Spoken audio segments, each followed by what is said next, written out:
Assalamualaikum warahmatullahi wabarakatuh. Jumpa lagi bersama saya. Semoga tidak bosan ya. Nah, pada hari ini masih tetap di komputer masyarakat. Jadi materi kita di komputer masyarakat. Nah, pertemuan ini kita akan coba bahas tentang etika dalam teknologi informasi. Nah, mau tidak mau ya kita harus punya etika di sini dalam berteknologi itu ininya. Nah,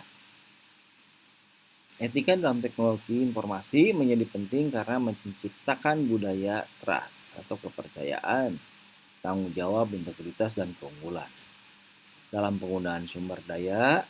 Di sini, jadi etika di sini juga mempromosikan privasi, kerahasiaan informasi, akses tidak sah ke jaringan komputer, membantu mencegah konflik dan ketidakjujuran. Oke, pada Maret 2018, dunia diguncang skandal. Ada kasus besar saat itu ya, Facebook yang melibatkan Cambridge Analytica dengan tuduhan privasi. Jumlahnya tidak main-main. Ini sampai mencapai puluhan juta. Jika sebelumnya etika dalam teknologi informasi bukan topik hangat, tapi setelah kejadian tersebut akan menjadi hangat atau bahkan eksplosif. Karena dalam bisnis, selalu ada perbedaan antara gagasan tentang apa yang legal untuk dilakukan versus apa yang etis. Jadi ada beberapa aspek dan perbedaan ini sangat ditempa oleh dalam dunia privasi dan data. Selain data yang dikumpulkan oleh bisnis, pengguna internet yang santai sering diperingatkan oleh pengawas industri bahwa mereka adalah produk di dunia yang berbasis informasi. Ya contoh saat ini. Dan data mereka adalah emas bisnis. Jadi ladang emasnya sekarang sudah beralih ke dalam bentuk data dan informasi. Ini, hati-hati. Yang pertama di sini tentang keamanan. Hansip, pertahanan sipil atau keamanan, security. Dari situs Eniaga hingga database bank dan pemerintah, publik percaya bahwa informasi mereka aman setelah mereka menyiapkan akun yang dilindungi oleh sandi atau password. Kan jika ada pelanggaran data, itu dapat menyebabkan efek domino dari masalah keamanan itu sendiri, terutama saat menggunakan situs seperti Facebook, Google, di mana kunci utamanya masuk menggunakan password tertentu. Ya, contoh Anda masuk ke Facebook menggunakan Google, masuk ke Google menggunakan Facebook atau sebaliknya. Banyak aplikasi-aplikasi yang saat ini untuk masuk ke aplikasi tersebut security-nya hanya menggunakan Facebook atau Google. Nah, bahkan ketika dilanggar, pengguna sering tidak mengetahuinya sampai lama. Jadi kita nggak tahu bahwa kita itu sudah dibobol data kita. Seperti ketika Equifax melakukan pelanggaran selama 76 hari, mempengaruhi 147 juta orang Amerika. Maka seberapa cepat publik harus diberitahu dan cara apa yang harus mereka miliki. Ya, sebagai contoh, hoax saat ini. Kan di sini ada dua ilustrasi ya, ada polisi sebagai petugas keamanan, kemudian di sebelahnya di sini ada gambar security, ada hacker, phishing, spam, identify, firewall dan seterusnya. Jadi tidak fisik saat ini. Nah, selain itu, perangkat lunak kepemilikan atau properti software proprietary di sini ya. Software atau perangkat lunak yang dibuat untuk tujuan pribadi atau perusahaan atau organisasi tidak melalui proses pengawasan. Saat membangun rumah, seorang inspektur sipil perlu menyetujuinya terhadap kode bangunan, tetapi tidak dengan perangkat lunak. Meskipun perangkat lunak dapat mempengaruhi lebih banyak orang, tapi dalam kasus kepemilikan, jika hanya klien dan personal pengkodean TI saja yang tahu tentang kemungkinan konflik etika dalam perangkat lunak tersebut, personel berkonflik dengan keharusan berhenti dari pekerjaan atau melakukan apa yang diminta. Maka di sini contoh gambarnya ada dalam bentuk kunci ya di sini ya. Kuncinya ada yang merah sama yang hijau. Open source or proprietary software, what is the best for your business? Mau yang pakai open source, mau pakai yang public di sini. Atau mau pakai yang lisensi. Oke, karena nanti banyak. Oke, kita lanjut dulu. Sebagai contoh di sini,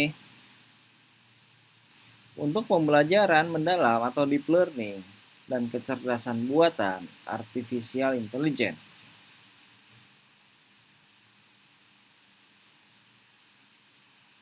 Algoritma AI sekarang mendukung begitu banyak teknologi sehari-hari. Dari petugas di ponsel hingga smart TV dan cruise control kendaraan Anda. Atau hingga mekanisme keamanan di penerbangan. Apa yang terjadi ketika artificial intelligence atau kecerdasan buatannya membuat pilihan yang melibatkan teka-teki etika? AI dirancang untuk membuat panggilan. Tapi bagaimana jika itu adalah panggilan yang meragukan dan tidak pernah dipertimbangkan oleh desainernya? Maka cek oleh Anda beberapa implementasi dari hal yang barusan. Selalu ada verifikasi. Biasanya dalam bentuk kotak, saya bukan robot. Nah, atau si Acep. Next, finish. Nggak belum finish kalau sebelum di Acep. Itu kan sebetulnya ada deep learning sini atau kecerdasan buatan. Karena bisa jadi robot tidak melakukan itu. Nah, di sini kita lihat perkembangan dari kecerdasan buatan itu sendiri. Kalau Anda cek dari tahun 50-an, artificial intelligence itu. Awalnya ya.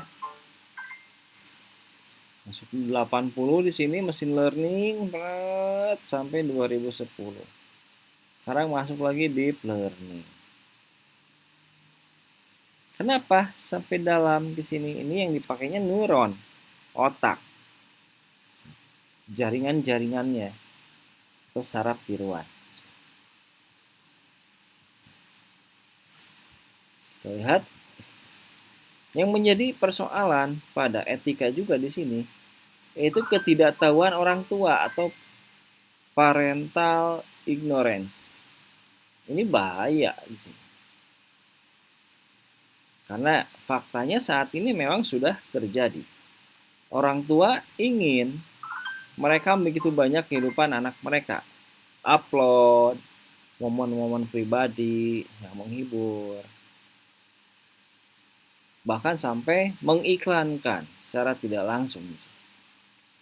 Nah, catatan ini dapat mengikuti anak-anak mereka selama sisa hidup mereka. Nitip ya kayak sekarang kan memang lagi zamannya, entah zamannya atau seperti apa.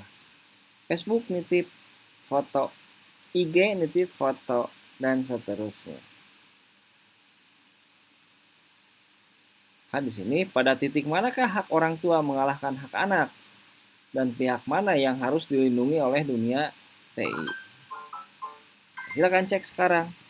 Ini ada 2 buah ilustrasi seorang ayah sedang membacakan sebuah buku dengan anak-anaknya. Mungkin hal ini sekarang sudah tidak terjadi. kata ayahnya atau kata orang tuanya, teangan na Google. Teang na YouTube. Dan itu terjadi faktanya hari ini.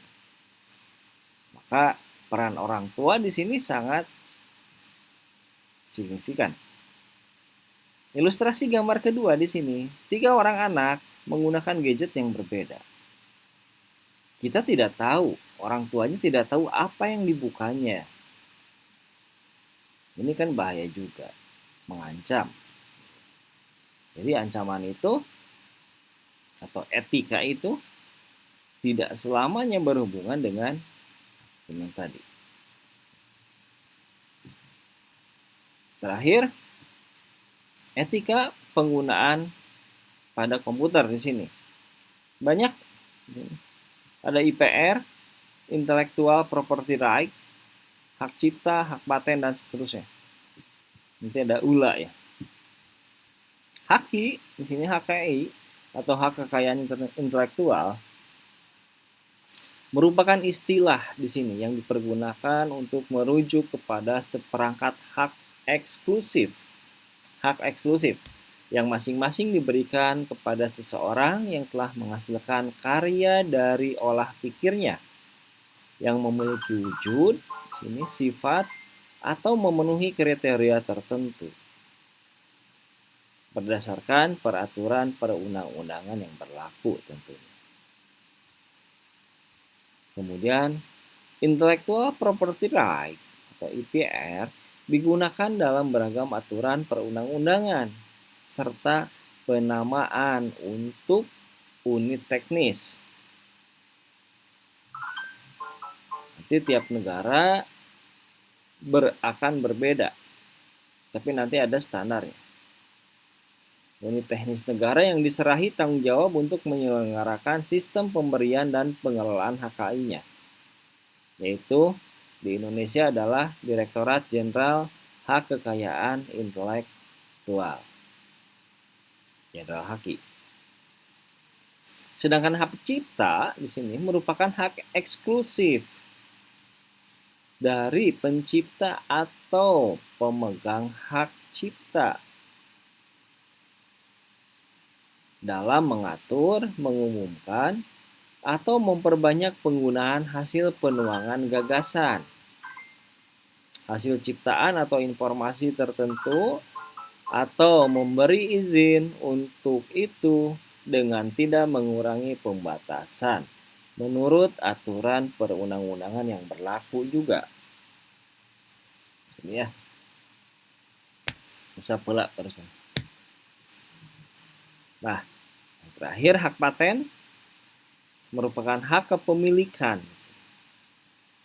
Hak kepemilikan yang diberikan pemerintah bagi individu atas hasil karyanya.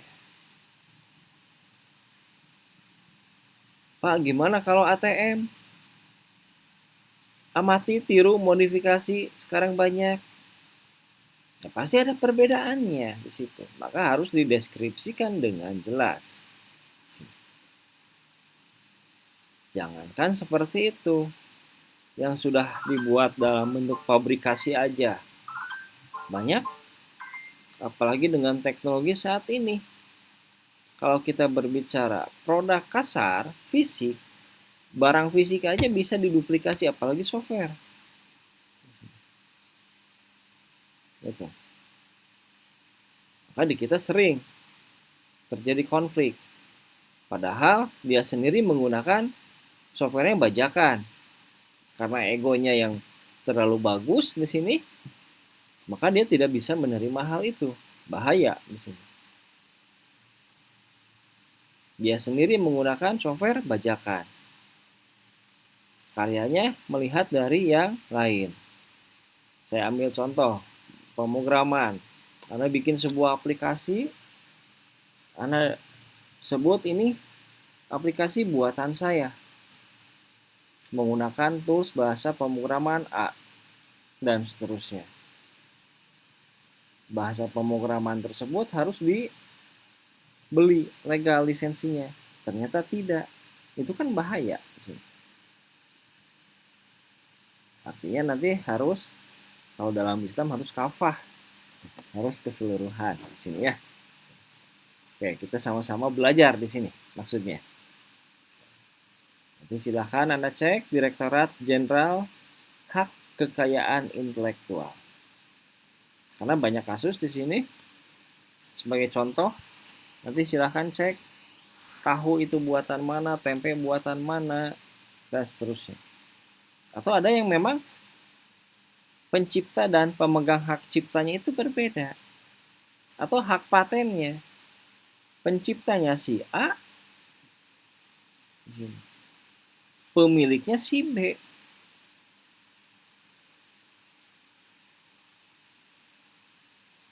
Cek kendaraan Anda. Dibikinnya kapan? Oleh siapa? Tapi pemiliknya siapa? Maka ada dokumen lainnya. Kalau dalam kendaraan, kalau Anda cek silahkan di sana ada fakturnya, ada BPKB-nya, ada STNK-nya. Ya. Jadi banyak di sana. Kayak itu yang dimaksud dengan etika penggunaan komputer dalam intellectual property right, hak cipta dan hak paten. Oke, terakhir seperti biasa saya tidak akan bosan menyebutkan ini. Terima kasih. Hidup seperti yang kita jalani, bukan hidup seperti yang kita mau. Syukuri apa yang telah Allah berikan kepada kita dengan tetap berusaha.